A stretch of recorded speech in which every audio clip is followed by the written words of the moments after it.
This is Little Tiger. Little Tiger has had a very tough upbringing. His original box was damaged or destroyed, and because of that, the contents were sealed in this unceremonious Ziploc bag. And because of that, many people out there will just look away and try to find something that has a proper box art. Sadly, Little Tiger's experience here is something that is fairly commonplace. Fortunately, there's hope. You see, at East Coast Armory, we like to adopt models like Little Tiger over here and having the ability to build them to their full potential and having them placed on display in a nice dust-proof environment where they can be cherished until the end of time. And you too can help. All you have to do is just watch a video. With one video watch a day, this will help me to adopt less fortunate models like Little Tiger over here to have him have a very fulfilling life. You don't even have to watch the whole video, just let it play in the background. But as long as you like, share, and subscribe, you too can help vehicles like Little Tiger over here go ahead and get the proper upbringing that he desperately deserves. We look forward to your subscription and your view, not to mention your like. Thank you.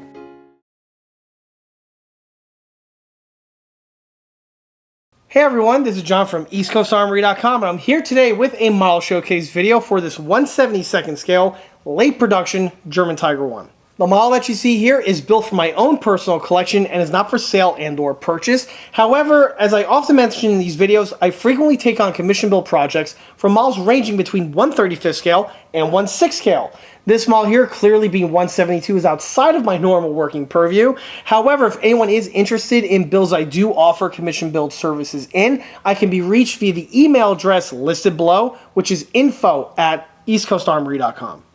Unlike many of the other builds that are built primarily out of the box, this one over here, that's not really the case, and actually has undergone quite a bit of extra detailing and upgrades that went into the model to bring it up to the condition that we have here. In this video, we're going to be giving the model a thorough in-box review, and we're also going to be going over many of the extra aftermarket and scratch build details that were added to the model to bring it up to the condition that we have here. Because of that, there is going to be a metric ton of info coming right at you. So just sit back, grab a bag of popcorn, and enjoy the show. To kick this video off, let's go ahead and take a quick walk around this model. And this vehicle here is the German World War II icon, the infamous Tiger 1 heavy tank. Specifically, this is the late production variant of the Tiger 1. Of course, the Tiger 1 is a legendary vehicle. It is probably one of the most famous tanks of World War II, and it's definitely the most famous tank ever built and utilized by the German army. The design dates back to 1942, and when the vehicle first came out, it had several design features on it that were really interesting and were deemed to be important at the time. However, as the war went on, it was deemed that these features were really unnecessary and were utilizing more materials to produce and took longer for the vehicle to be produced as well. All of these were luxuries that Germany really didn't have at the time, so it was deemed as production went on to drop some certain items that weren't really that important. Of course, one of the most famous aspects that the Tiger had that was immediately dropped after the initial and early production batches was the ability to snorkel. This was not something that the Germans were doing very often, so it was pitched on the later production units. Something else that was also redesigned were the road wheels. The original Tiger 1 had many more road wheels than it really needed, and these road wheels were rubber rimmed. Rubber was a pretty precious commodity by the Germans at this point, so rather than keeping that design, they decided to standardize a road wheel that was comprised mostly out of steel stampings, and the best part of all, the same road wheel can be utilized cross-platform on the Panther as well as also on the King Tiger. Same is also true for the Commander's cupola. The original cupola was a high-profile cupola, and this was redesigned to utilize a much smaller profile version, which was the same one on the King Tiger. This cupola still allowed panoramic periscopes, but was much lower in profile, so it made it harder to hit, and it also saved on materials. Again, a win-win. Another plus about the new cupola is that it can mount on an external MG, which was relevant because at this time, air superiority was no longer in the Germans' favor, and things like fighters and fighter bombers were a bit of a problem. So having any sort of protection to deal with these threats was one that was beneficial.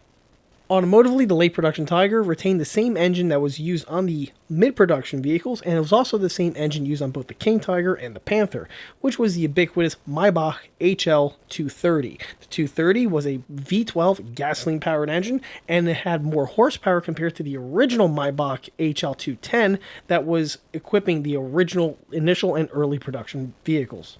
There were several other cost-cutting and material-saving aspects that were incorporated on the Tiger towards this point. One would be a smaller muzzle brake, as well as even a smaller rear idler wheel. Again, all these were done to maximize efficiency. And once the later production versions were finalized, the vehicle stayed in this format up until the end of the war, and also the end of its production life.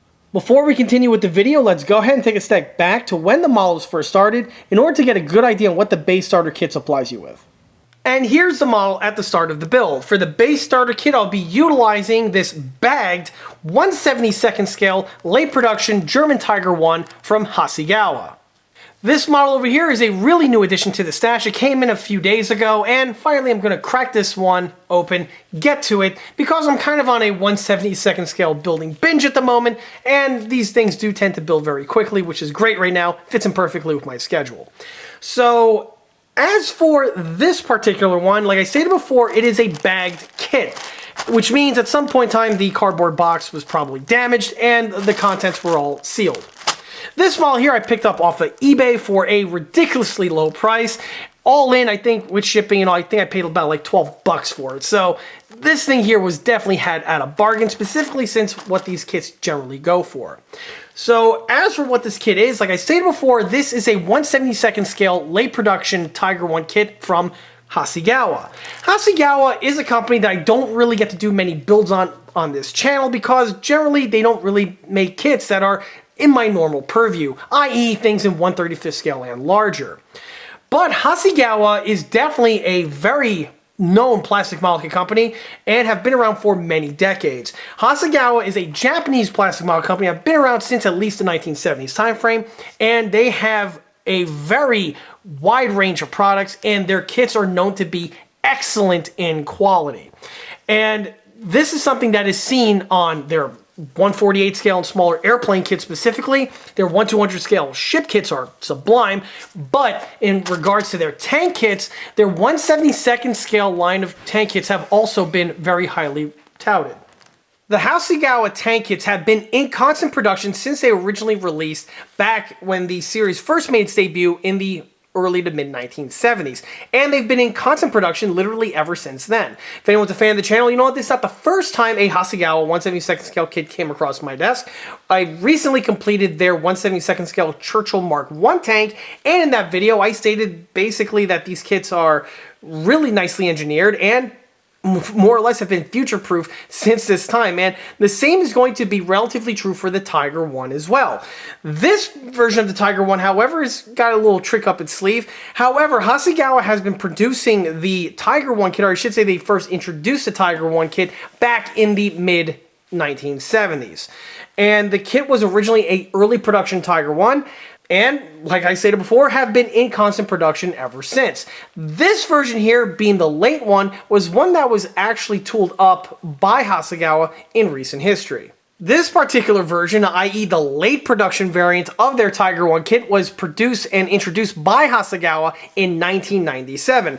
And this is something that's not out of the norm for Hasegawa. They'll just like come out of the woodwork, out of left field, with a new kit, even though their other kits have been sitting in stasis basically for the last 40-something years. And they just, out of the whim, just why not go ahead, grab one of their older kits, and do a quick little retool on it, producing a new variant, and that's exactly what we have here. This kit is utilizing the majority of the components from the original release kit from the 1970s. If it ain't broke, don't fix it. So they went ahead and just tooled up the extra components to make it for this pattern. And we'll see that once I crack the box, or in this case, unzip the bag to dump out the contents. Really quick, these kits here, being a product from their era, are all made from injection molded polystyrene. There is no modern amenities that are found on these kits. Things like photo etch, turned aluminum, 3D printed parts, nothing along those lines. The kits, though, even though they, and this is again one of the the things about the Hasegawa kits. Even though the molds are as old as they are, the quality of the kits basically are awesome. And I ran into this with the Churchill tank that I built a little while ago. Even though the tooling is as old as it is, the kits build great. And again, it's one of those things, if it ain't broke, don't fix it. Hasegawa basically future-proofed these things when they made them all those years ago, which is a testament to show the quality on Hasegawa kits. So with that out of the way, let's go ahead and dump out the contents. All right. A little piece of something came out. Looks like an axle. That's probably important for a Tiger 1 specifically. But, okay. Alright, so by the way, this is literally the first time taking the parts out of the Ziploc bag since I got this thing. So it's going to be a learning experience for us both. Okay, so here we have the instruction manual, and the Hasegawa instructions come in this type of format. They're very thin, they're very narrow, which is perfect because generally the boxes are about yay big, and they're fairly thin, so something like this that's condensed is something that's going to work out well. The kits do have some pretty nice box arts. Hasegawa is, again, part of that Japanese type school, and because of that, you will have some very beautiful box arts on their kits. And the same is also true for the other Japanese makers, be it Nichimo or Fujimi, Tamiya, obviously. And for this one here, you can see the box art in the black and white thumbnail, but I'll go ahead and throw a picture up on screen of what the box art actually looks like. And it's a pretty cool box art, action-packed. We have a blown-up Wirbelwind flak Panzer in the background, and the Tiger 1 is just driving by. Really nice, action-packed, a lot of stuff going on, and the quality of the illustration, of course, is excellent, which is what we come to think of when we think of the Japanese box arts. Moving from the box art brings us to the actual components themselves. So I stated before, everything is made out of injection molded polystyrene, and all the polystyrene from all of the Hasegawa kits as far back as I could remember and have seen are molded in this gray plastic coloring. So everything is also hermetically sealed in this little bag that we have here. So let's go ahead and open this up and dump out the contents. Oh, looks like I have another little axle here. Yeah, I'll put that aside. Yeah, that's probably from the swing arms. Alright, nothing left in the bag. Alright, so first we'll start with the tracks. This kit here features single-piece vinyl tracks, God's chosen track material. And the tracks themselves are, again, from the 1970s, and as you can see, are actually really good. They have some good track thread detailing on them as soon as the camera gets into focus. Hopefully this comes out. But this definitely looks the part of the track for a German Tiger 1. Although admittedly the track here appears to be a early pattern Tiger 1, not the later pattern, which would have the ice cleats on it, but for 1/72nd scale, it's perfectly suffice. On the reverse side here, you get to see the inner track detailing. It doesn't appear to have any of the hinge sections that are found, which is, again, quite typical for tracks, or I should say tracks of this media from the 1970s time frame. But again, it had never stopped me in the past, and it's definitely not going to stop me now. The model does have the teeth integrally molded on, and there are 2 rows of teeth. The teeth appear to be in scale, which is a nice touch. From the tracks takes us to the actual components. So I'm actually going to start with the original tooling parts that were designed back in the 1970s. So here we have this sprue over here, which tells you straight up in no uncertain terms exactly what vehicle this is for. It's pretty cool. It's some nice advertising. Again, this is the type of stuff you expect to see on Japanese kits of the back in the day. And it's a Tiger 1. So here we have the turret sections. The turret is a multi-piece assembly. We have the 2 side sections and the roof. The roof is a early pattern Tiger. I can see obviously there's the late pattern right there, so you are going to have some spare parts. We have the rear bustle bin, the mantlet, rear tin work, the FIFO system, which is right there. Simplified to a point that it makes it really easy to assemble. We also have the rear wall right here. Some of the details admittedly are a bit overscaled. Again, this is where the vehicle's age is really going to start popping through, but this is not the first time I've seen a Hasegawa Tiger 1, and I gotta say that even though everything is what we have here, it still paints weathers very nicely. If anything, the type of details that we see here on the surface are okay in 1/72 scale because it just allows layers of paint to be built up as well as washes to go in to make them pop further. But that's a topic that I could go into later on. Here we have the 88. It is a mostly one-piece assembly. The muzzle brake is a two-piece, so we have that nice hollow cage thing going. There are some knockout marks right here and here that are easily going to be polished away with some sanding. Here we have the rear idlers. It's a solid chunk of plastic, but it has the look and shape of the rear idler wheel, of course, for the Tiger 1. We have the loader's hatch, which is fully detailed with interior detailing, which is pretty impressive. They did that in 1/72. And here we have the escape hatch, the pistol port, as well as the hatch for the drum-style cupola. We have some other details like the exhaust manifolds right down here, the rain cover caps, as well as the Bosch headlights. All right, the next runner is the lower hull. And yep, as my hunches were correct, those are broken axles, which I'm undoubtedly, of course, going to repair when the time comes. So the piece is a the lower hull is a multi-piece assembly. Two side sections, lower pan, and you have to fit everything together and fit it together properly, or else you might have alignment problems. Same is true for many other kits out there. Lower hull appears to be modified. This one is clearly a late production Tiger 1, and that is distinguished by the axis panels right here on the lower portion of the hull. The early Tiger had a slightly different pattern, two larger circles, while the later ones had the pattern that we see here, as well as the two other little axis hatches on the front. Nice little touch. Inside portion, there we have the Hasegawa logo. It would have said made in Japan, but they gouged that out for one reason or another. I'm not sure if Hasegawa moved their manufacturing from Japan to another location like Tamiya did, or it was originally in Japan, then they moved it to the Philippines. But for some reason here, they gouged out made in Japan, even though it's still quite legible that it says made in Japan. On the side hull over here, we have some basic details here for the final drives. We have the torsion bars integrally molded on. I'm not sure if they did the mistake where all of the torsion bars are pointing in the same direction. Let's see now. Here goes the one from the front pointing to the rear. And nope, they did it right. They have the opposing faced swing arm detailing, which is appropriate for a Tiger 1. The upper hull, as you can see right here, has some early features on it, which it's going to be interesting to see how I could go ahead and work around that I should say, data for a late production Tiger as opposed to an early. But here you get to see the type of detailing molded in. Here we have the tools all integrally molded on, from the staves, the shovel, the sledge, the grill work. Some would argue a bit overly simplified, but again, for 1975 tooling, this is what you would expect.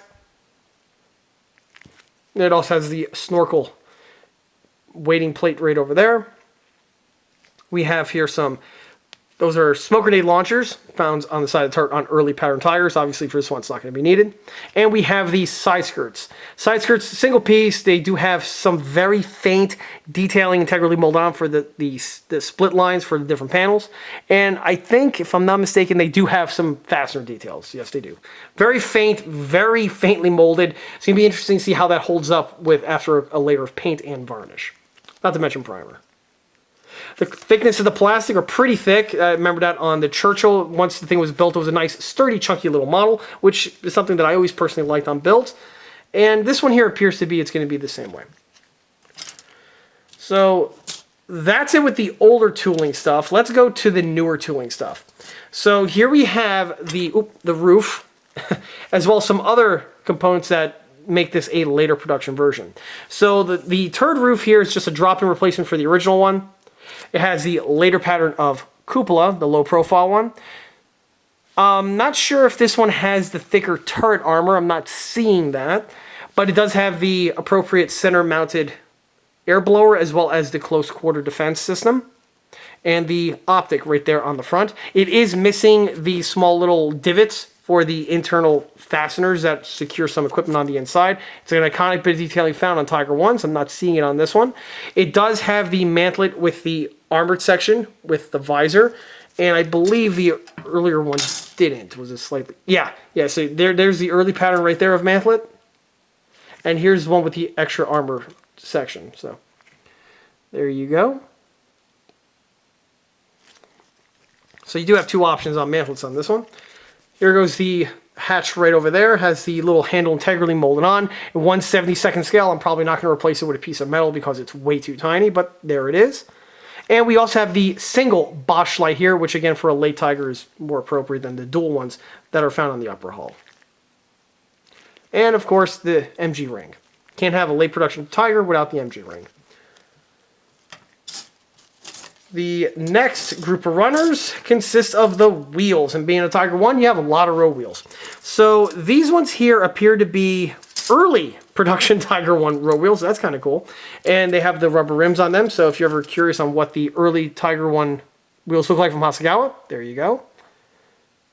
They have the detailing integrally molded on, admittedly a bit on the softer side, specifically to more modern builds out there, but they are there. Here go the sprockets. In my opinion, this is probably the biggest ding on the kit, is that the sprockets do not have the spokes as hollow molded sections. They are like a dish, a plate, if you will. This is the type of detailing that, again, you would expect on kits of this era, and even before that, if you look at a lot of stuff from Renwall, they did things similar to this as well. I'm on the fence of whether or not I'm going to keep that, but we'll see what happens when the video goes on. I'm not planning on changing it, but who knows? They do have the nice pattern of teeth, though. That is, they did get that correct. And they do have the hubcap over here, which that does depict an early production Tiger, which again, it's on the original sprue, so there you go. Looks like they just rinsed, washed, and repeated the sprockets, and they just gave you a whole extra set of wheels to do with it as you wish. And the next two runners here consist of just the road wheels, and these are the ones appropriate for this kit, being a late production Tiger. These are the steel rim road wheels right here. This, of course, would be 1997 tooling, and as you can see, the tooling did progress a lot since the 1970s. They have the dish shape to them. They also have the fastener detailing, a bit crisper molded compared to the earlier ones, and they also have the hubcap detailing present as well. The thinness of the wheels is also nice and true compared to the other one where they've been on the thicker end, as you can see, specifically for the inner ones, which would be doubles, but that's neither here nor there. For the late Tiger, they didn't do that. They left them all with the narrow section. Overall, these are more than adequate for the job at hand, as are the original ones for that matter. Here we have another section of those wheels right here.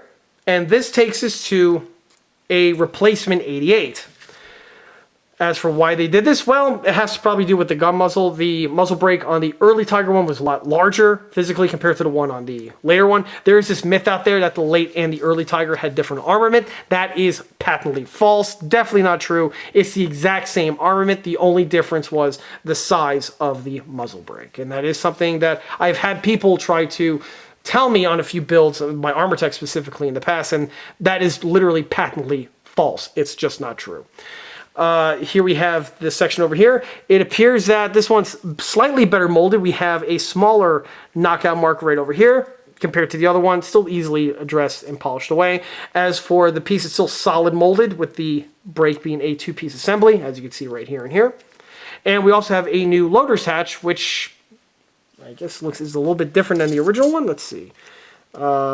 Yes, they actually did the appropriate late pattern of loader's hatch, while the original tooling kit had the early one. So there you go. The next thing I want to mention are the decals. These are the kit supply decals. They are printed on blue decal paper, and the quality of the printing look pretty good. They look like it's made with contemporary decal printing machines. And as you can see, what you see is what you get. I'm not seeing any surface imperfections on the decals, no brittling, cracking, nothing along those lines. The decals are in perfect shape. It'll be interesting to see how they secure onto the model, as well as also how they act once they get coated with the varnish, but that remains to be seen. However, there's the date 97, like I said before, but these things were in production for the longest period of time, and they just never changed the date. So this thing could have been printed in 97, or it could have been printed in 2017. Who knows? Either way, it's nicely detailed, and we have some interesting markings on here. We have the markings that are just for the vehicle in question, but we also have just a random set of numbers where you can cobble together your own Tiger 1 variant if you so choose to do so. Jumping back to the instructions, let's go ahead and actually look at the instructions on this one. One thing about the Hasegawa kits is that their instructions are, just like with the ones from Tamiya, very, very well laid out, well engineered, and these ones here appear to be the exact same type of circumstances. So everything you need, really nothing you don't. So there goes the setup right here. Looks like you do have to make some slight modification to the wheels themselves, or should say to the axles. As you can see, I think you have to cut them off, which makes my job easier since it appears I have to cut these off anyway, and, well, no harm, no foul.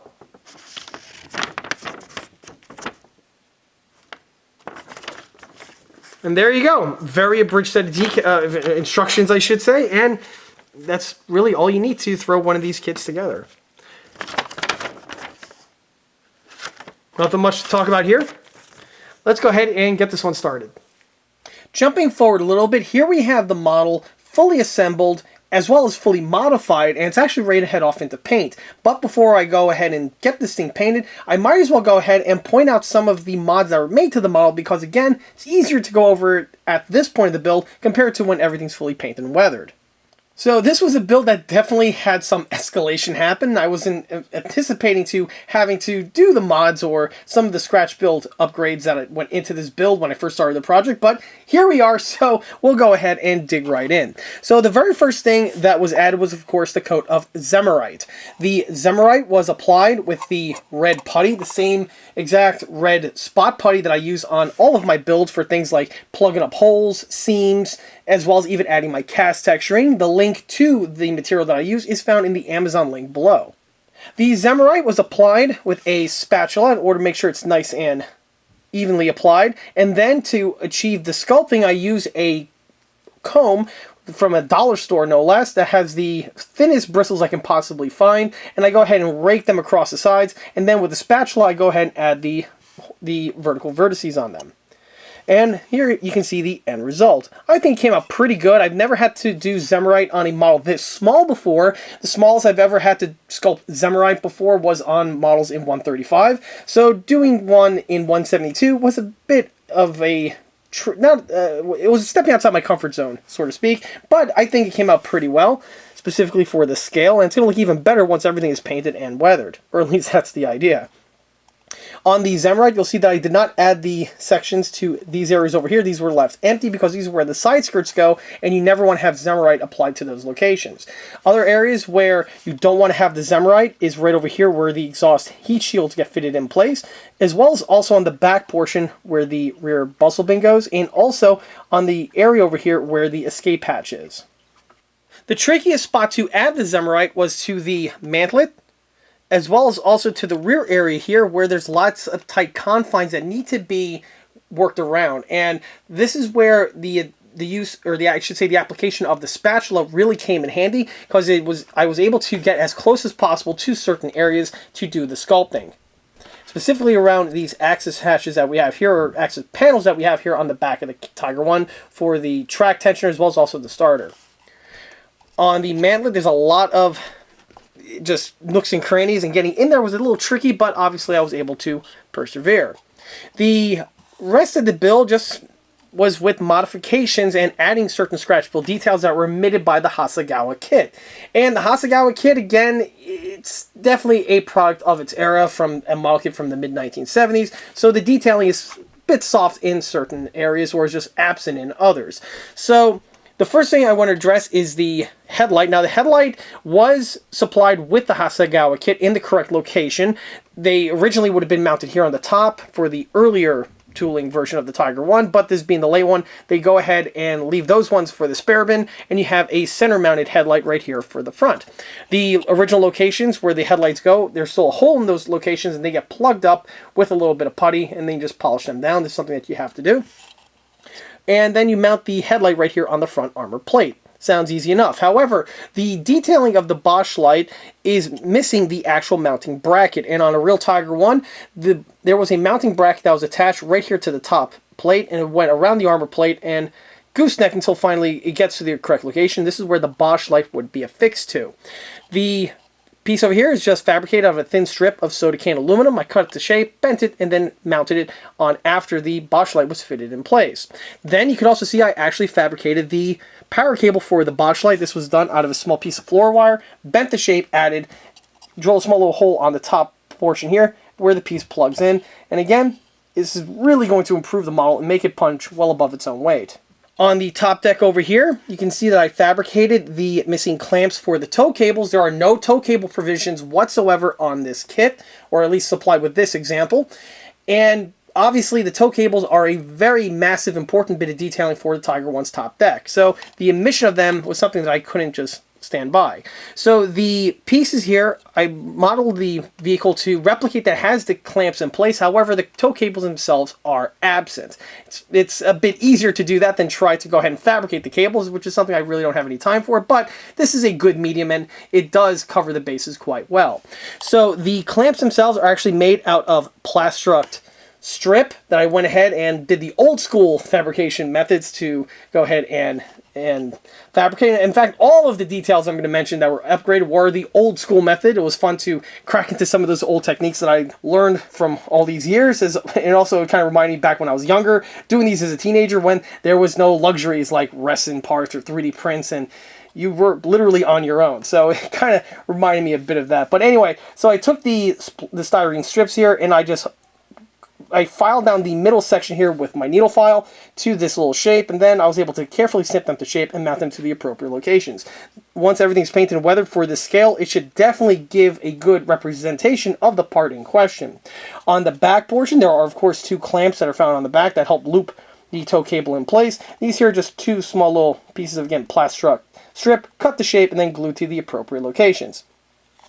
Also, on the engine deck, I went ahead and did some modifications to this area as well. First, I carved the seam lines for the engine hatch. There is no actual seam line on these sections here where the engine hatch would be, so I went ahead and added these carvings with a X-Acto knife, carefully went through these locations, making sure I was staying nice and true. If you go off, well, let's just say you're going to have to do some body work.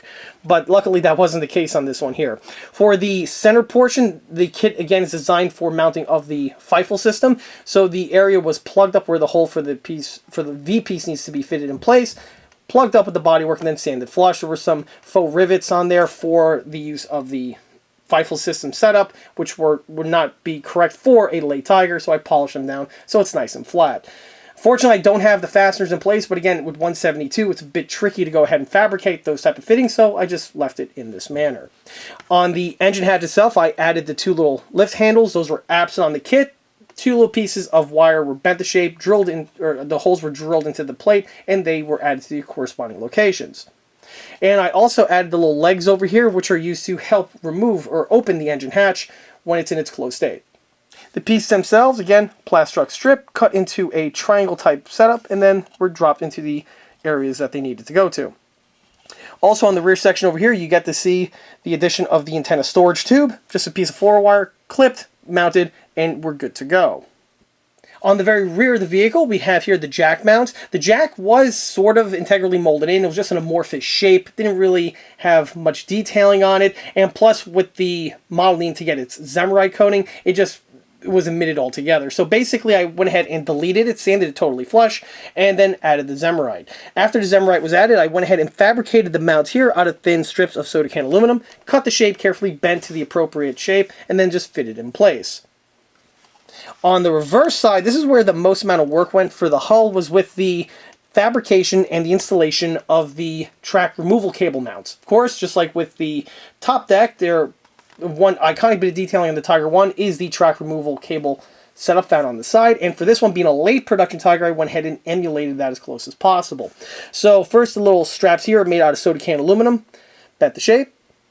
Then for the actual hard points, these are made out of two pieces of Plastruct micro angle that were glued to the appropriate locations, and the little cleat section that we have right there where the eyelet would actually plug into. This here was just a little small little sprue running around that I had on the table here from one of my 3D printed SS model kit builds that have been built and will probably be posted on the channel before this video here makes its debut. But those pieces, like I say in those videos, come in handy now and then, and this is definitely one of them. They are nice and thin, very easily snipped, very easily glued in place, and they will look great once everything is painted. It always helps to have a little bit of scrap floating around. And that's really it for the hull. The other thing I want to mention with the hull is that there are some injection pins found on the side over here. These were polished down before the Zemrite was added in place. And also, with the way the back section is, you have these weird seam lines where the rear plate makes contact with the upper hull. These two were thoroughly polished down prior to the Zemrite being fitted and sculpted on. And this takes us to the turret. So the turret also received some modifications. After the Zemrite was added, I went ahead and carved in the little slits here on the visors. These here are absent on the stock model. It's just a little disc. So with the addition of the slit, it greatly helps the accuracy of the piece. The slit was added by a very small micro Dremel bit that I went ahead, put on my Dremel, went at a slow speed, and basically just carved it into this section over here. The plastic is quite soft, so even though the bit's very thin and frail, it was still able to make the cut and do so without any sort of problems. On the reverse side, I fabricated the pistol port. This being a late production Tiger, the pistol port would have been this little plug type setup, and the one that we have here is just fabricated out of a piece of a wire brad. Or, I'm sorry, not a wire brad. This here is a sewing pin, a small miniature sewing pin like these ones over here that you find in any craft stores. I just went ahead, drilled a hole, snipped it to shape, and mounted it in place. The mantlet section, or I should say the barrel section, was also heavily modified, where I went ahead and added the little slit line right over here where the retention portion gets screwed in place, and this here was just put on my lathe. I put the whole barrel on the lathe, and with a X-Acto I carefully added the cut right over here, and with this scale and with the thinness of the X-Acto blade, it was perfect for carving in that little line. On the main recoil section, I added the bushing fasteners. And if anyone's seen my larger scale videos, you know what I'm referring to, where there are 3 sets found on the section, 2 on either side here of the top, and a 3rd set dead center. And on the real unit, there would be fasteners that hold a bushing in place that keeps the barrel self-aligned. Well, those details, of course, absent on something this small, and to add them with a small pin vise, I just carefully marked and drilled the little sections out. The entire 88 is a pseudo 2-piece assembly where the majority of it is a single molding, which was nice, and it was really easy to polish down. The only piece that was a double or a 2-piece assembly was the muzzle, where it's 2 sections you glue in place, and there's some seam work to contend with. Really easily done, polished away pretty quickly. On the roof of the turret, we have here those little sunken fasteners found in this section. In fact, this reminds me I have to actually add these same exact fittings and features to the bow hatches. It's a good thing I remembered that for the same reason. On the Tiger one, there are these little flush mount fasteners in this section here that's used to mount equipment on the inside of the turret, and I went ahead, marked them, and drilled them in with a small pin vise. Also on the back here, we have the rear lifting lug. This is absent on the kit tooling, but of course this is where the cable would be fitted in place to hoist the turret up, and this was fabricated out of a sewing pin like I referenced before for the pistol port. Drilled it in, fitted in, then the rear muzzle just fits right in place. Some other details that were modified were the heat shields that we have here. The heat shields are kit supplied and have the overall look and feel of the ones for the vehicle. However, they leave some room for improvement. The first thing I added was this little notch that we have right here in the top corner, and the point of this notch is so that it has clearance for the FIFO system. Even though this tank is a late production Tiger and the FIFO systems were pitched well before this vehicle would have been built in real life, the notch remained on all of the heat shields throughout the Tiger 1's production life. Also, what's kind of interesting is that this kit does have the FIFO system parts, and obviously Hasegawa originally released this tank with a FIFO system, but the notch still isn't there on the heat shield, so go figure on that one. Fortunately, the heat shields were simple, or I should say the notch was simply added enough with a Dremel. I just carefully removed that material there, so it's nice and square.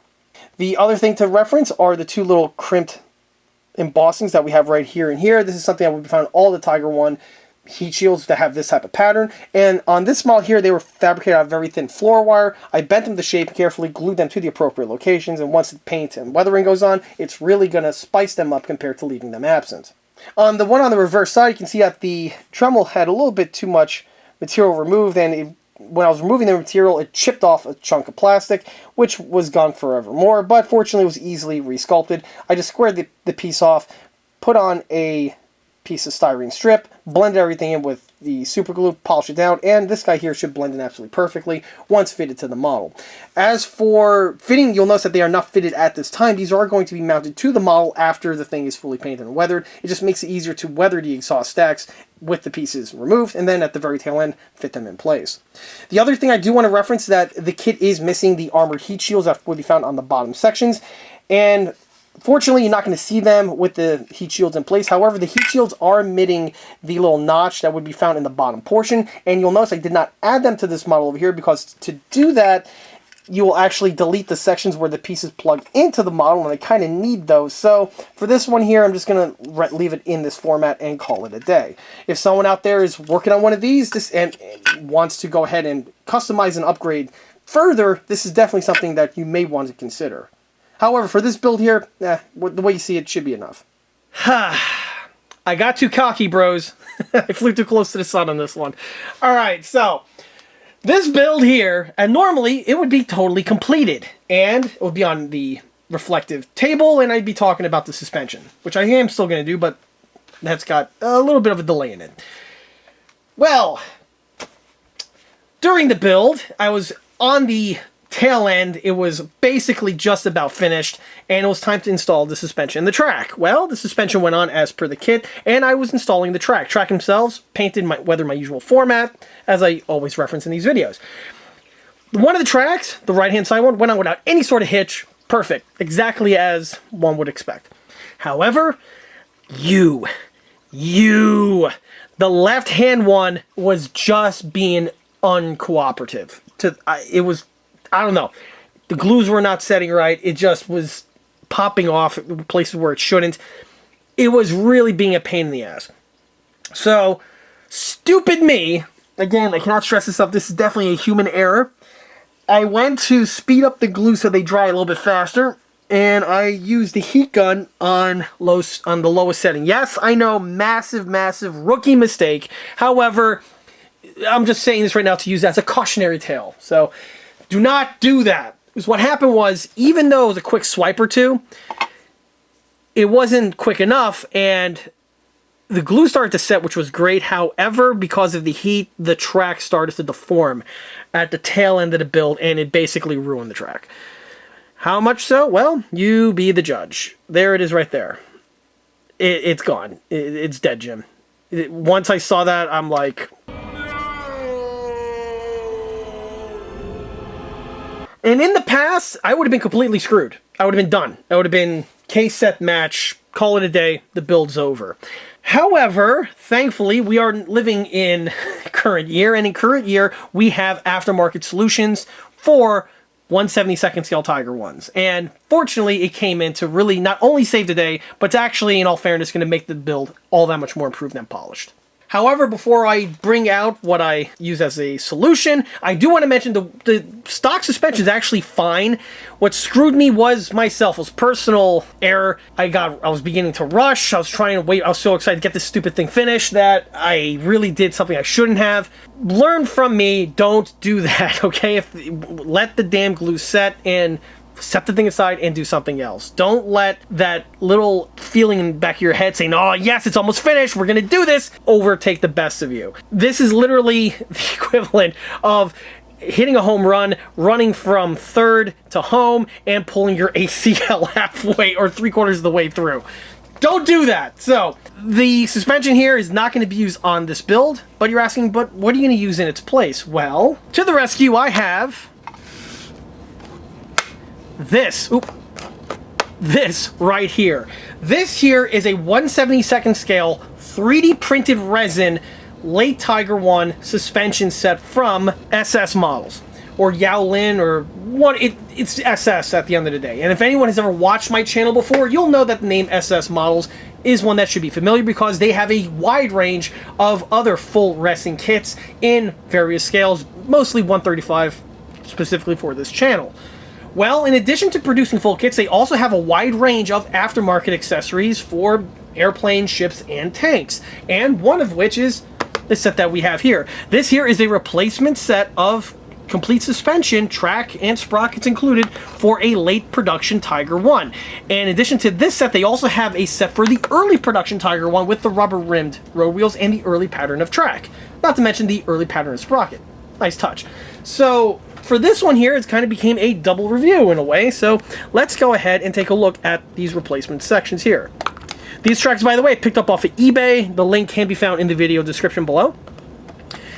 And they retail about, with shipping and everything, I think it was about like 10, maybe a little bit, no more than 15 all in, which normally I would feel a little sour that I have to do that to a 172. However, since the tank itself was so affordable, it's negligible in the tail end. Also, frankly, the addition of the suspension here is a great way to improve the stock Hasegawa build, specifically with not necessarily the track and wheels. They're actually really good on the Hasegawa, or good enough for all things considered. However, like I stated before, the biggest ding on the Hasegawa kits is indeed the sprocket. Like I mentioned before, these solid sprockets are definitely one of the kit's weaker points.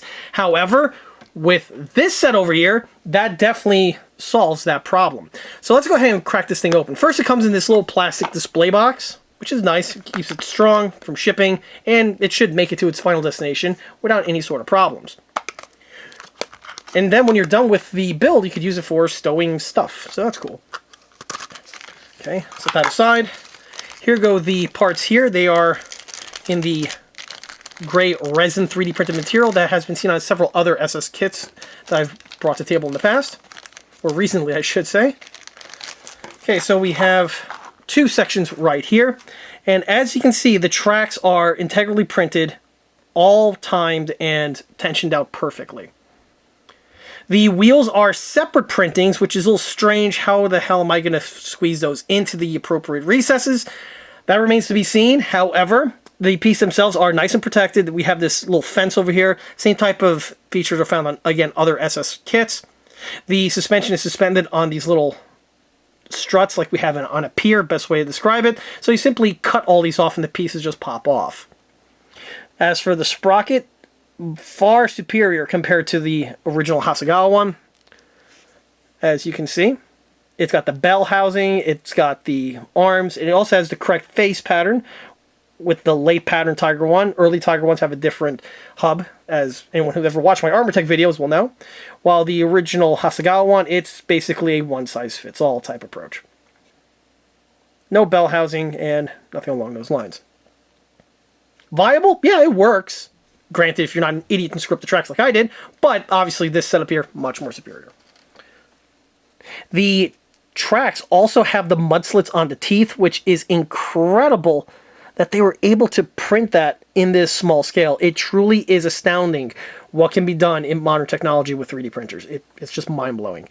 As for the track itself, let's see, do they have the ice cleats on them?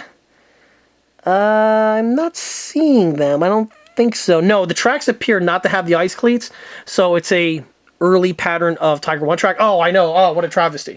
There are some people out there that would actually be reeing about that, but the track is perfectly fine. It looks great. It's a hell of a lot more accurate compared to the original Hasegawa one, and I like the original Hasegawa rubber tracks, but yeah, the 3D printed ones are superior in that aspect. Also, the idler wheel is properly rendered out where we have the two sections of rails, and it's not just a single like turning like this one is over here. And again, it's just what you could do with the more modern technology. As for the road wheels, we'll see what it looks like here. Hopefully it gets into camera or gets into focus, and you can see the inner wheels here with the hub sticking out. It does have the fastener details, all the stamping details integrally printed on. Oh, wrong wheel. Let's see. There we go. How's it compared to the original Hasegawa? The Hasegawa one's actually not bad. It's actually, I would say, arguably it's a wash. However, the wheels are integrally printed as one piece. And we have the double road wheels here, while on the Hasegawa one, that wasn't really the case. And yes, we do have a left and right hand specific set, which is great. And, well, now I just got to figure out how to install everything, and that's going to take a little bit of trial and error. So let's see how that pans out. Really quick, here goes one of the track sets with the guard section amputated out, and I'm going to be doing the same thing for this one over here. To do that, I'm using my Dremel with the small router bit. If anyone's watched my SS builds, you'll know exactly what I'm about to say, and that's because it's great to cut away these sections over here without causing too much stress onto the part itself. This resin here, it's nicely detailed, but it's also quite frail, and if you try to just snip it off, you may cause collateral damage to some other parts on the sprue. So I found it best to use the Dremel. Your results may vary, but so far from all the other builds I've done in the past with this material, this seems to work quite well.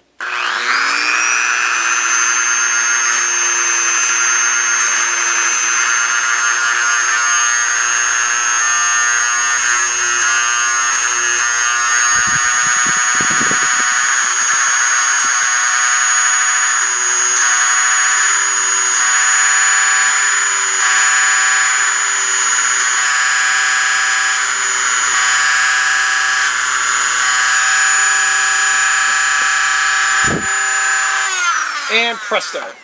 Okay, so with the cage removed, you can see the tracks in better light.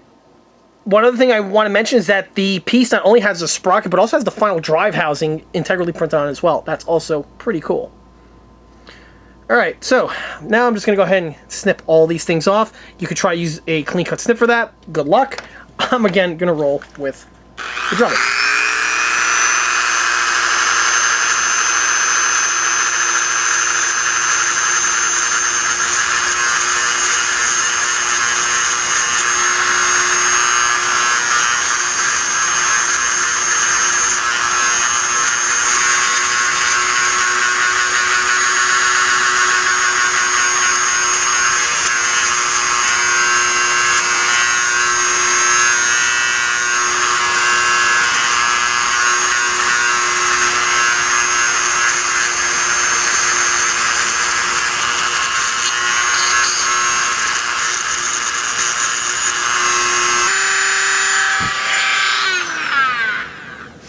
Okay, so here's the tracks removed. It is in a pontoon type format, which if anyone watched any of my other smaller scale 172s where I talk about the Lincoln Lang track, pontoon is the best way to go. And as I said from my other SS builds, this is the type of system that Lincoln Lang tracks pretends to be, where it's all appropriately to scale and it all times perfectly, which Lincoln Lang does not. Yes, even in this video, I'm going to squeeze in a Lincoln Lang bash comment. That's how I roll. Because Lincoln Lang sucks. Anyway, so with the piece removed, we have all these little flingies over here, and you could just basically just rub your finger off and just pop them off like that, which is quite satisfying. Or you can snip them with the clean cut snip, go over with a pair of sandpaper, which actually I am going to do, just to make things just a little bit smoother.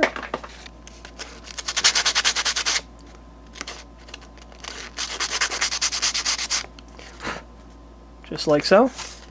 Just a few passes, really all you need. This stuff does sand away very quickly, and mostly effortlessly.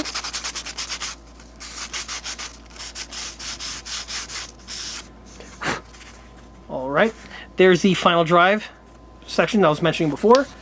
Just quickly hit that with some sandpaper.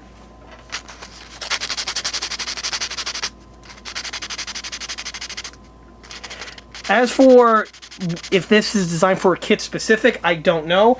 I believe on the listing it has this fitted to what I believe is a Dragon 1/72 scale Tiger 1, but let's see if so far from what I see, it looks like it'll fit pretty well or adapt pretty well onto the Hasegawa. You are going to have to make some adjustments here. You possibly have to eliminate the stud here for the sprocket, or you could just drill it out further on the print section, which is probably what I'm going to do. But as you can see, it looks like it'll just drop right in once the appropriate material is removed. As for fitting on the road wheels, well, we'll get to that. Alright, so after a few minutes, I was able to get one of the tracks fully assembled and pre-fitted onto the tank. The wheels have been glued in place at this time. Now, this is a huge departure from what I usually say in this channel, where it's good to pre-paint the wheels and the track separately, then install the tail end. That is still true. However, for this one here, it's my first go-ahead at it, and on top of that, I'm not really sure at the time it was going to fit onto the tank, so I kind of had to fit them all in place, and I'd rather do that at this time here compared to when everything's already painted and weathered and you just break stuff. So that's why I'm erring on the side of caution, and I'm going with the pontoon route. Also, if anyone's ever seen my other 172 videos, this is something that I've done before, specifically on my Eshi builds, so I should be able to navigate the waters accordingly. If I was to do it again, would I do this assembly after it's painted? Maybe is the best I can say at this time, but that remains to be seen. As for the actual installation here, you get to see the other side here going through its process. I'm just lining the wheels up and just dropping them into place, and they do line up pretty well. The hardest one, though, is the one on the back. That's where things get a little tricky, because with the way the track is, it kind of keeps everything in place. But when you're prying the track open to slip in the last row wheel, wheels tend to fall out or alignment becomes askew. It just becomes a little tricky. It's not impossible, just it makes things just a little bit more complicated. However, you just line it up like this. Make sure that the wheels are in the appropriate location. And on a Tiger 1, the middle wheel is in the middle section of those track teeth, like this. And everything just goes accordingly. This guy here, you just want to drop it in place. Remember, these teeth are very, very frail and fragile and can break very easily, so you do want to be quite gingerly here with the installation. So let's see. Careful. Careful. All right.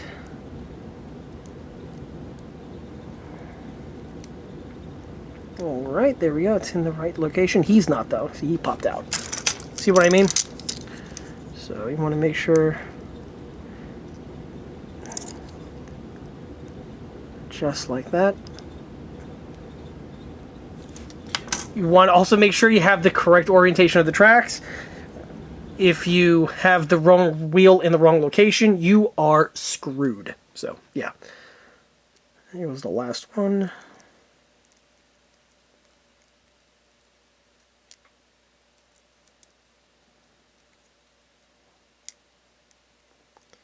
Okay, that's the last inner wheel.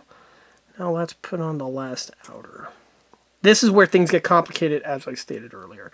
So the wheels are not glued in place right now. They're just running around in here like a track, which is good because I need to pry the track open, slip him in, slip him underneath the other wheel, and slip him in on the opposite side, and then make sure he goes in the correct location. That is essentially what I have to do. So even saying it sounds a bit convoluted, and it quite literally is. Alright, I'm not going to get this on camera because I really need to get in here, and I can't do it with the camera off to the side. So, okay, with that taken care of, I then go ahead and line up the wheels here with the suspension. On the torsion bars, I went ahead and amputated them to basically flush. This was just so it helped with the alignment. And they do line up. The inner ones, though, have a little space in between. For this build here, I could live with that. Or I could just go ahead and take a piece of sprue and glue it on the inside, just so it creates that look, or that illusion that they're making contact. But either way, once the wheels are lined up more or less to where they need to be, like so, I'm going to go ahead and just compress down on the top portion of the track, making sure that the teeth are all lining up accordingly. And at that point there, the wheels are in the correct corresponding location. So, to secure them in place, I'm going to use the thin super glue right here. And I'm going to go ahead and ninja poison my way with getting the glue applied to the appropriate locations. This is the best way to do it. It's nice and thin, goes in there, locks everything in place. So here we go. Just like that. Hopefully that did not come out blurry. Let's try that again.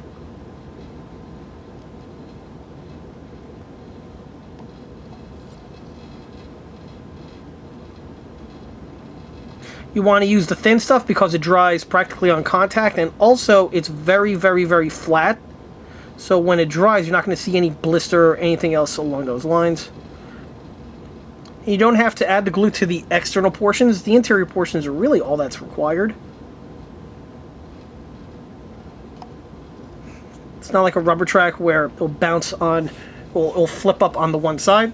So that's basically it. Once that glue is set, this guy here is, or I should say these two now, are ready for prime and paint. And paint work, jumping ahead a little bit, flat black spray paint. Fortunately, because things are resin, I don't have to worry about the pieces dry rotting on me like I do with the single piece vinyls. So flat black spray paint for the base coat. It's also going to act as a primer for the row wheels. Then all of the sprocket and wheel work are going to be painted via paintbrush, so I can carefully go in there and make sure the paint goes into the right areas. Tamiya panel line accent later, some dry brushing later, presto, they're done, ready for installation. As for what they look like completed, well, you know what's going to happen next. But before I do, silly me, I forgot to go ahead and show what they look like fitted on the vehicle. So, as you can see, everything goes into the more or less appropriate location. The width looks good. The tension looks excellent. And, by and large, I think we're going to be able to pull this one through. Ah, but silly me, I forgot to mention one other thing, and that had to do with adapting it to fit onto the Hasegawa. So, as I mentioned before, these things I think are meant for use on the Dragon series of Tiger 1s. In order to make it fit on the Hasegawa, the final drive system had to have been revised. So the final drive area, which was integrally printed on, sticks out past the sprocket. And in order to get the fit on here, this had to have been amputated to where it's essentially flush with the track. Also, I widened the hole here so it fits onto the peg better on the rear section. As for the idler, you don't have to mess with that because the idler shaft is actually slightly askew. Doesn't really matter once you fit the pieces in place, but the sprocket here is definitely the important one you want to pay attention to. Other than that, just make sure the wheels essentially line up and you're good to go. And with them fully completed, you really get a good idea on what the tracks bring to the table and how much the model's improved with the use of this aftermarket accessory. As I mentioned before, the stock ones are perfectly viable, but if you really want to polish the build up to the next level, these tracks admittedly are much superior. As I was referencing before, the real work on the tracks, besides getting the wheels properly aligned, is then with the paint work. And also, as I mentioned before, trying to pre-paint the wheels prior to assembly is just not possible. So this one here, I kind of had to do it the quote-unquote wrong way, but I was still able to manage regardless. So the entire track itself, like I mentioned before, was all pre-primed with flat black spray paint. This again was to make sure everything is thoroughly painted, or painted as thoroughly as possible given the circumstances, and also gives me the color for the track itself. Because the pieces are not single piece vinyl, this opens up the media of paints that you can use on these type of sets over here, because some paints out there are a bit harsh and could potentially damage single piece vinyl tracks. These ones here being 3D print resin, obviously that's not going to be the case.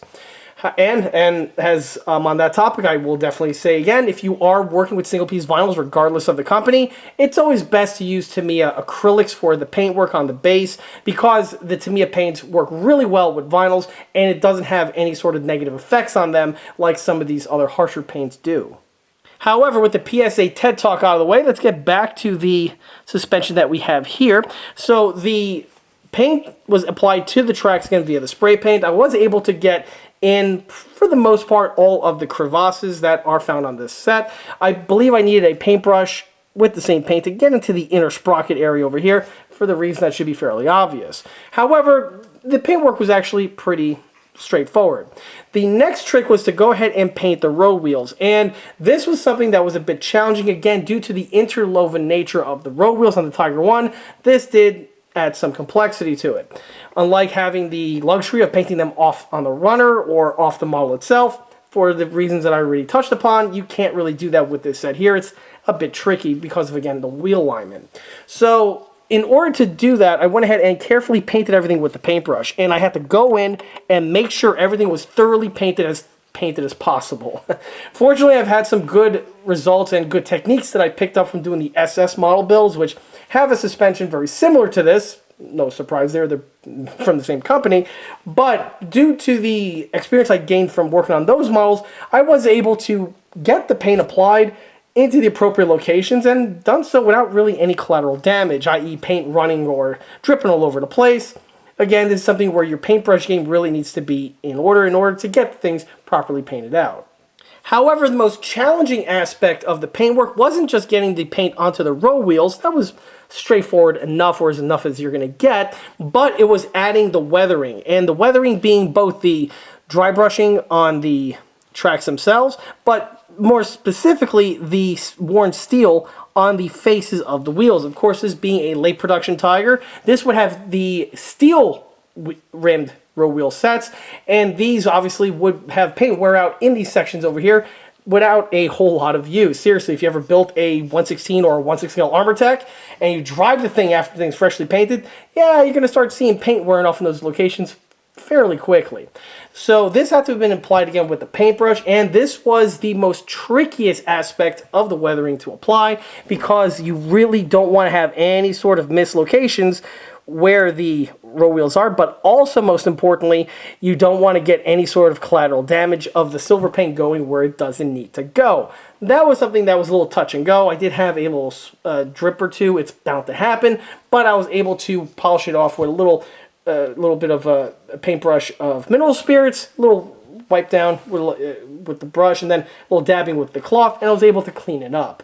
But I was still able to manage through regardless, and this is the final end result. As you can see, it looks just as good as my other larger scale builds, and that's something that is definitely important.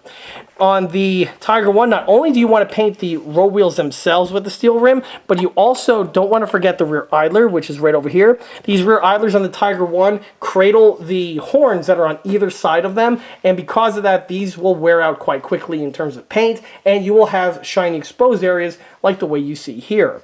Also, another thing you don't want to forget are the sprocket teeth. Again, these things here mesh into the track links themselves, so paint would wear off fairly quickly as well.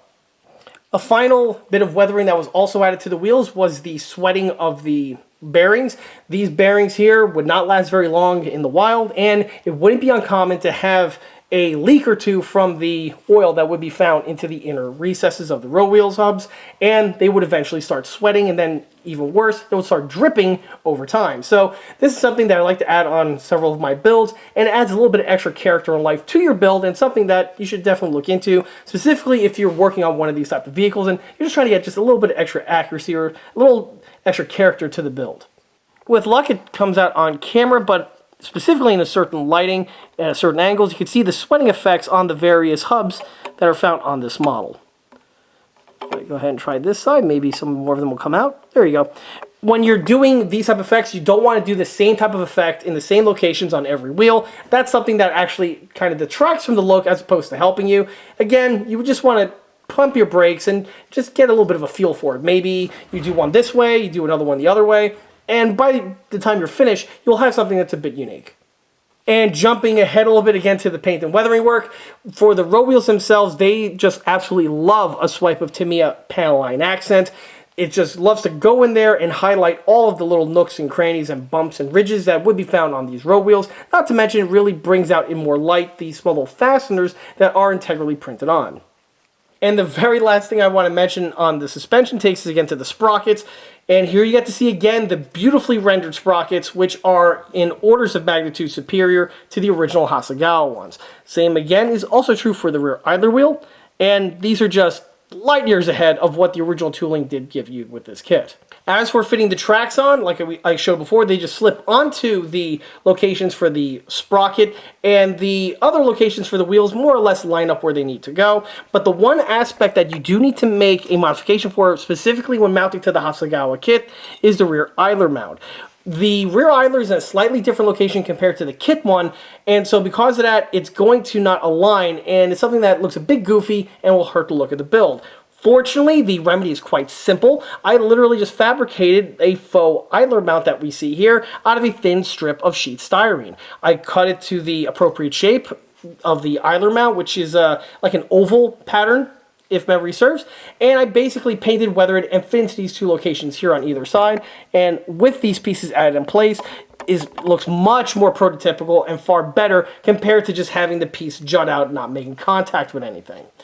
As for why this is the case, well, I did briefly touch on this in the previous scene, but these tracks were not intended for the Hasegawa kit. Instead, these tracks, if I'm not mistaken, were intended for either the Dragon or the Trumpeter version of the Tiger 1. Trumpeter and Dragon both produce excellent 1/72 scale Tigers, and these tracks here are intended for use to enhancing one of those. But that'll be the topic for another video for another day. Back to this one over here, they adapt very well to the Hasegawa, and with the only modification needing the idler mounts, that's actually quite a win, and more or less the pieces do fit quite well. Again, if you're working on one of these kits and you don't want to use the kit suspension for one reason or another, the SS tracks here are more than recommended. In my case here, they completely bailed me out and saved my ass. And that's enough talk on the suspension. Let's move on to starting with the rear plate. So here you can see the remainder of the rear plate details, many of which I already touched upon earlier in the video, but now you see what they look like in their finalized format. So here we have the rear mud flaps right here on either side. They've been painted, weathered, and mounted to the model. They go on without any sort of problems, and more or less the kit ones are pretty good. Also in this section over here, you get to see the exhaust armored covers. Again, these were modified with the addition of the cutout for the FIFO system, as well as also the embossed rigidity stamps that were fabricated out of thin pieces of wire. Also in this location over here, you get to see the jack mounts that were fabricated and mentioned earlier, but now that the model is fully completed, you really get to see just how much extra accuracy and detailing they give the model, even though the jack is not fitted in place. And on the topic of mounts that are fitted without the equipment would be the side track removal cable mounts that I also referenced earlier. The track removal cable is an iconic bit of equipment for the Tiger One family, and you can see that just having the mounts present is far better compared to just leaving the piece completely naked. On the reverse side, you get to see the antenna storage tube. Again, a bit of detail is absent on the kit. And you also get a look at the antenna itself. The antenna is literally just a kit molded in one, but I drilled out the center portion and fitted on a piece of fluoro wire in order to give you the antenna detailing. Just like on all of my German builds, the antenna base itself would be rubber on the real vehicle, so a swipe of Tamiya rubber black was utilized for this, and as for the antenna wire itself, it would be flat black. However, the bottom portion here, where the antenna wire would sleeve onto the antenna itself, would be brass on the actual unit, so a little swipe of gold paint there was all that was required in order to get the piece to look finalized. Also, while in this area over here, you get to see the addition of the tin work has been completed. These are the kit supplied units and went on without any sort of problems. The only thing you have to pay attention to on a Tiger One is when you're painting the pieces, I like to paint them off the model, and when you do that, you want to make sure that the camouflage connects. It's something that can easily hurt the build, unless it's something that you're purposefully looking for, like you're using a mix and match type approach, but generally speaking, if you're not, you want to make sure that the stripes more or less make their connections at the appropriate areas.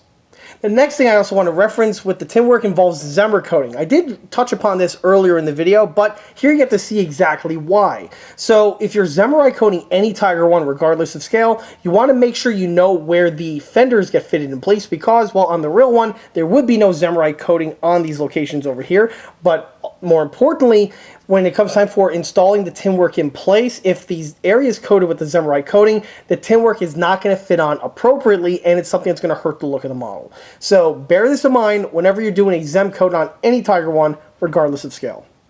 And on the front section, you get to see the front detailing now in better light. This would be the bow MG, the center mounted headlight, and also the driver's visor. The MG and the visor are stock. On the MG, I did drill out this small hole here for the muzzle for the MG34T, which again, very risky. If you don't have the tooling for it, don't do it. If you screw it up, it's going to be worse. Fortunately, I do have the techniques down pat, so I was able to drill the piece out without any issues.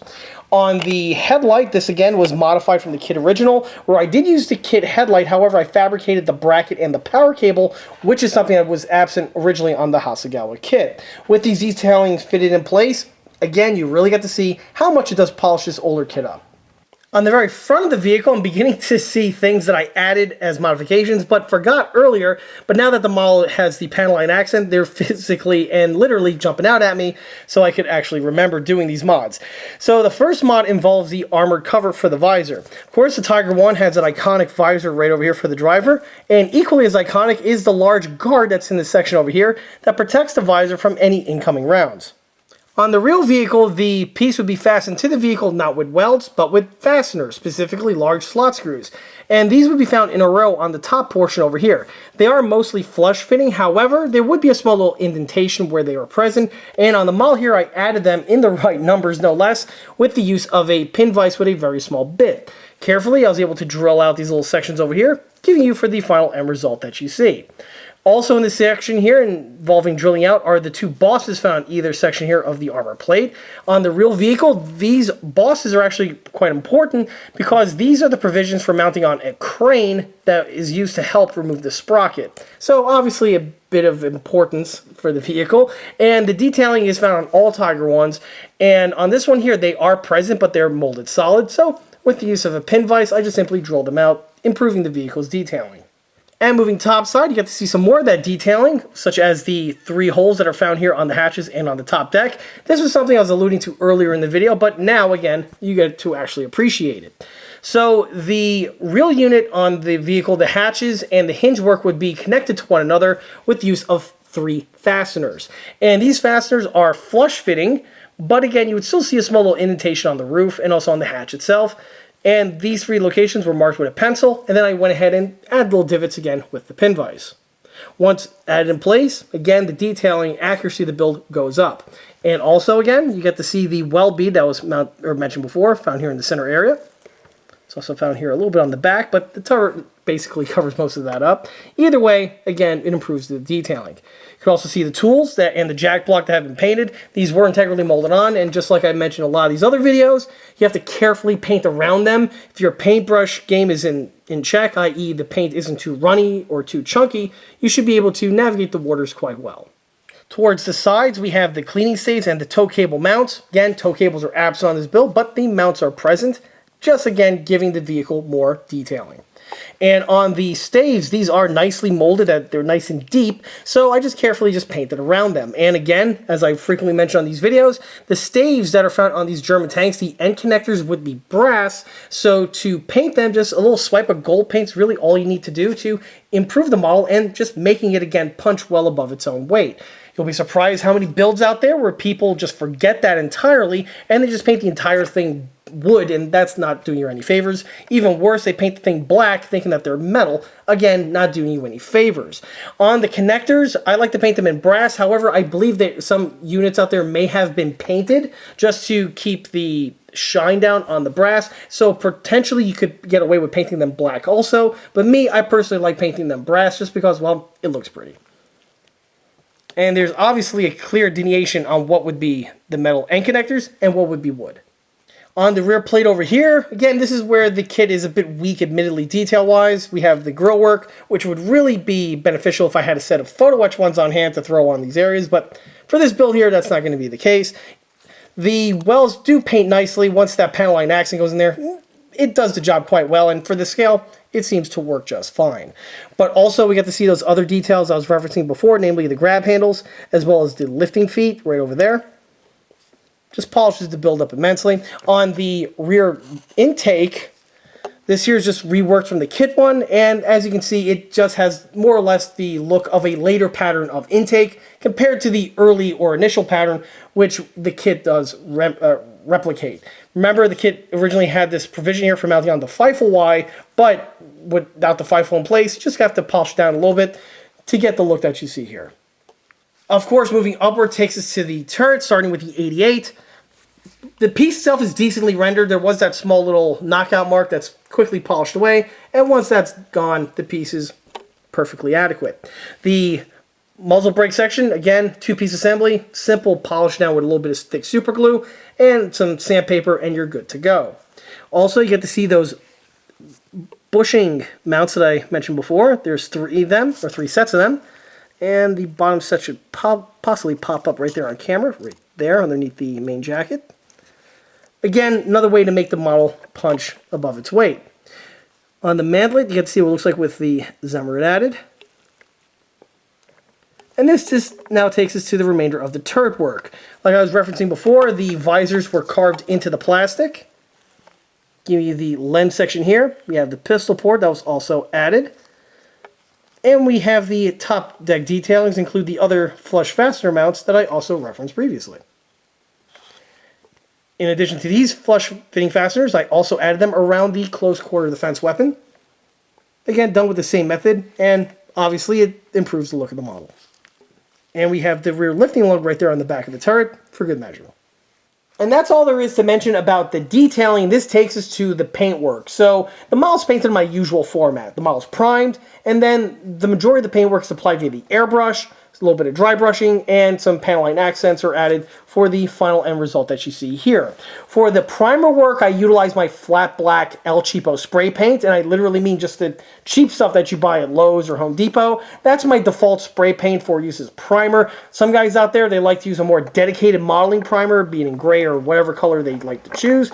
Me personally, I like the black. It's, again, affordable, and when you build enough volumes as I do, you want to go ahead and save a few pennies here or there. It definitely pays off in the long run. And of course, if the outcome works, you can't argue with the end result. So that's why I use that stuff. The flat black, I like personally using again as a primer, just the color black itself, is because it helps the paint stick better. That's just true for primer in general. But the flat black is nice because when you add the layers of paintwork over it, if it's diluted enough, a lot of times you'll get this free counter shading effect happening where the high points will have a little bit of black coming through the opacity, and that's something that can actually help you on your build if you play around with it. So this one here, the main base coat is, again, my tried and true exterior flat latex house paint. Same paint I utilize on all of my builds, be it small and large, for the same reasons, many of which are done, like I mentioned before, with the flat black.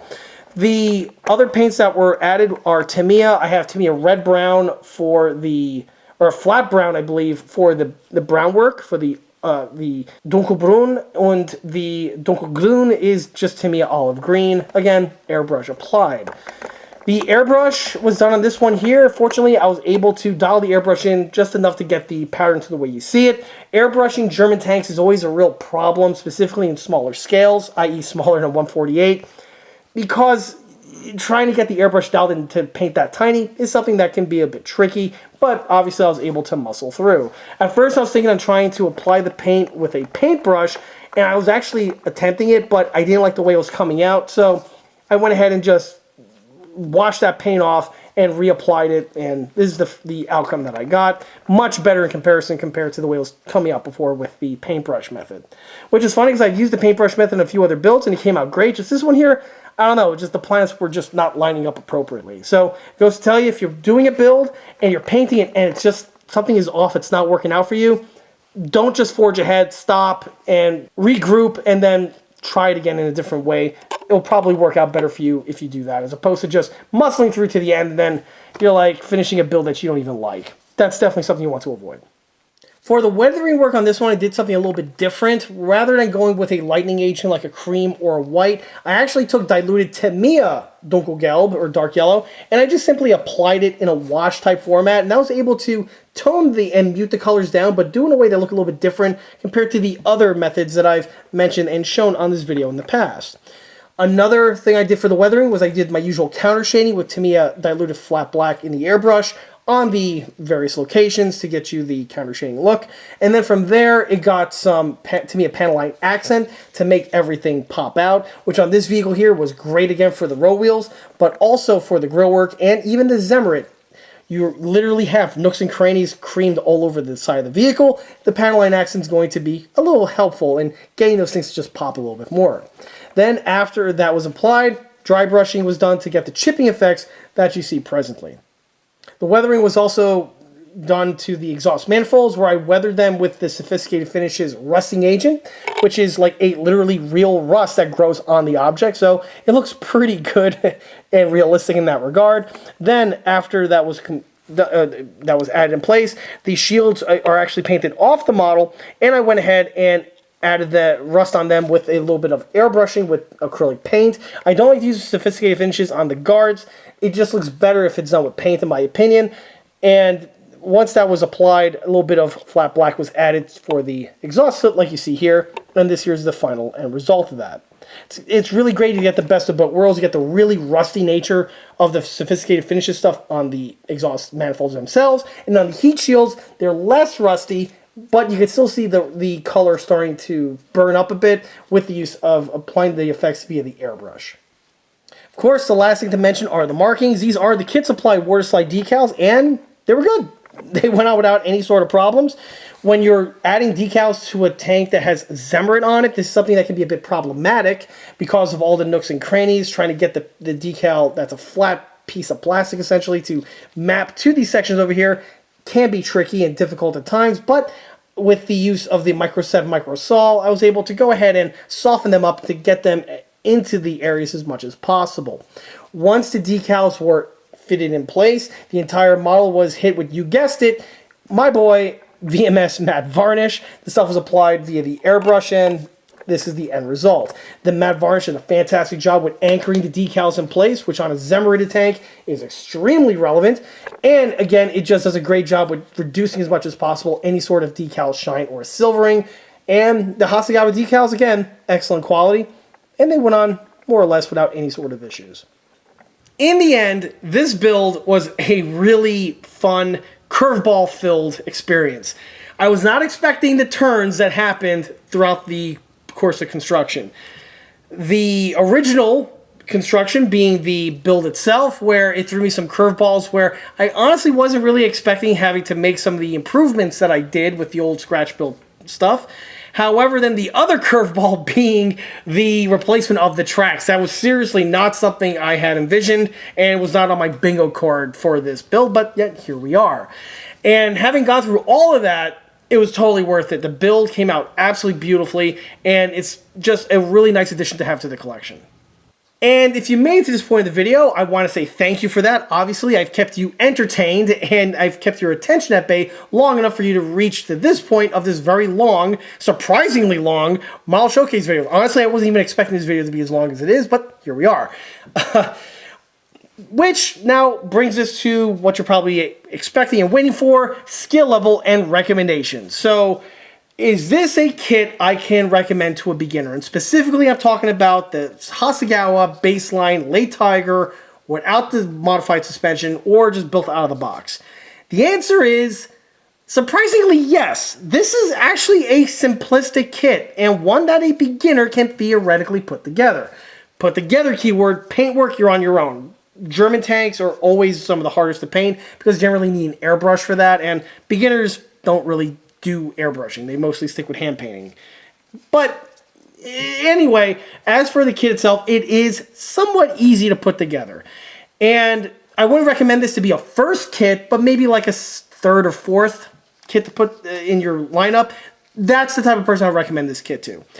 This kit obviously can be built by basically anybody from the intermediate and to the advanced, although admittedly someone who's an advanced specifically are going to find this kit to be lackluster and definitely leaving a lot of room for improvement and a lot to be desired. And I'll circle back to that in a second, and many intermediate builders are probably going to also have the same idea or the same type of experience with the stock kit here. The Hasegawa kit does have several advantages to it, one of which is its ease of construction. This is a very easy model kit to put together, and it's one that can be put together in practically no time due to the small scale that this thing is in. And this is a testament to the engineering done by Hasegawa. Like I mentioned before, Hasegawa kits are known to be very nicely engineered, and they're known to go together quite well. This kit most certainly included. However, the simplicity comes with the cost of detail fidelity, and this is where the kit really starts not only showing its age, but also, frankly, it starts showing its deficiencies. Back in the 70s, when this kit was originally designed, it was more than adequate for the job at hand, and frankly stayed relevant for the next 30-something years after that. It wasn't until recent years where we started getting some better, higher detail fidelity kits that are coming on the market made with more modern tooling. First with Dragon and also with Trumpeter. Those two kits have detailing that far exceeds the capabilities and the detailing found on the old school Hasegawa kit that we have here. Also, with this kit here being from the 1990s, yes, it does feature some more newer production or newer detail components. However, this was really more or less a band-aid on the older kit, and at the end of the day, it still features a lot of the mistakes that was carried over from the older technology tooling from back in the day. Does the kit still build well? Yes, it does, but when you compare and contrast it with kits that were more modern in their tooling, be it again from Trumpeter or Dragon, this kit here definitely is not going to be a strong contender compared to the other two options. However, to keep in mind, this kit here has tooling that dates back to 1974 or so, and it wouldn't be until, the early to mid-2000s was when we started seeing the other kits come onto the market. So, for a while, this kit here basically had its moment in the sun, but eventually, like what happens with many other kits out there, technology eventually caught up. And after saying all that, you're probably thinking to yourself, wow, John, that was pretty harsh, so should this thing just be blackballed out of existence? And the answer is absolutely not. This kit does have its place in the hobby. Granted, it's not nearly as nicely detailed compared to its modern tooling counterparts, but that does not mean that this thing is outright irrelevant entirely. Yes, those other kits that I mentioned before are far better detailed compared to this one over here, and are also the same price, if not more affordable compared to this option, generally speaking. However, one aspect where this kit does shine over the other two is with simplicity. This is a much easier kit to put together compared to the other options. The other options are much more detailed, yes. However, that comes at the expense of complexity. And if you are a rather beginner builder and are looking to just work on your skills and do some builds that are something that you can handle, then those other two are definitely not something to check out at this time. And this is a great way to basically get your toe wet and you get your feel for working on a small Tiger 1. That's where this kit definitely comes in handy. This kit is also really good for, practicing your scratch building skills. Like I showed in the video, there are a bunch of ways you can improve the model to improve its detail accuracy, and this is just done with old school scratch building techniques, or if you just want to practice in CAD and try to maybe 3D print some parts, this is also a good contender to mess around with. But all this comes at the caveat that you can find one for a good price. A lot of times these older Hasegawa kits can be had for prices that, in my opinion, are a bit steep, and for the quality of the kit over here, maybe that's something that's not really beneficial, because at that point, you might as well just buy the better option kit. But if you could find one like I did over here for a ridiculously low price, then that's something to definitely look into and potentially consider. And along similar lines of the scratch build upgrades, one other positive attribute that this kit does have is that it is a German Tiger 1 in 1/72nd scale. And because of that, there are lots of aftermarket detail upgrades in a multitude of different medias that can be added to this model over here to improve it from the stock plain offering. Granted, most of those upgrades tend to be for the other Tiger 1s in 1/72nd scale for the other manufacturers. However, because Hasegawa did a pretty good job getting dimensions right on this model, those other upgrades can be added to improve this kit over here with really not a whole lot of extra modifications being required. Obviously, one of which being the tracks was definitely a noteworthy one, and as you can see, added to this build definitely improves it tenfold. Is this worth it or not? Well, as I often say in these videos, that's best left up to discretion of the builder. Me personally, I could have been fine with leaving the stock suspension on, but sadly, because of the situation that I ran into, I kind of had my arm twisted and had to opt for the better suspension. Having said that again, definitely worth it and worth every single penny. And that's a perfect point to swing us into recommendations. So straight out of the gate, if you're into the Tiger 1 or into just the World War II German Zoo, this kit here is definitely one that is recommended for you. Another person who I'd recommend this kit to is anyone who's into building and collecting small scale tank kits. So if you're a Braille scale guy and you dig 1/72nd scale models, the Hasegawa range in general is going to be one to check out. The Hasegawa line has a lot of really cool, interesting vehicles, and the detailing on them is actually pretty good for the most part. Along similar lines, if you're the type of person that has the other 1/72nd scale Tiger 1 kits on the market, it would be a great idea to add the Hasegawa one to the roster, just so that you can have an example of each of the Tiger 1 kits that have been released in 1/72nd scale in one flavor or another. Having the Hasegawa one, it's a nice capstone to that collection as well. Finally, the last person who I recommend this kit to is anyone who's an avid fan of building and collecting vintage plastic model kits. The Hasegawa kit is definitely a living troglodyte in that its tooling is as old as it is. However, they're still really easily come by because of how many were produced, and honestly, I believe they may still even be in production. So, if you're looking for an easily obtainable, low-hanging fruit vintage kit, the Hasegawa Tiger 1 kit here is definitely one to check out.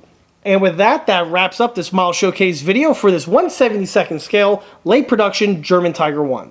If you like this video, be sure to subscribe to this channel, where it's a great way to keep up to date on new posted content, being small scale model showcase videos like this one over here, or my other larger scale project update videos that frequently get posted to this channel. Another way to keep in the loop of new posted content is by liking us on Facebook. There I have more photographs of this particular build, as well as photographs of the other larger and smaller scale builds that have been seen on this channel in the past. Furthermore, don't forget to swing by eastcoastarmory.com for more 1/6 and 1/16 scale builds and detail components. Thanks again. I'll be seeing you all again on the next one. Till then.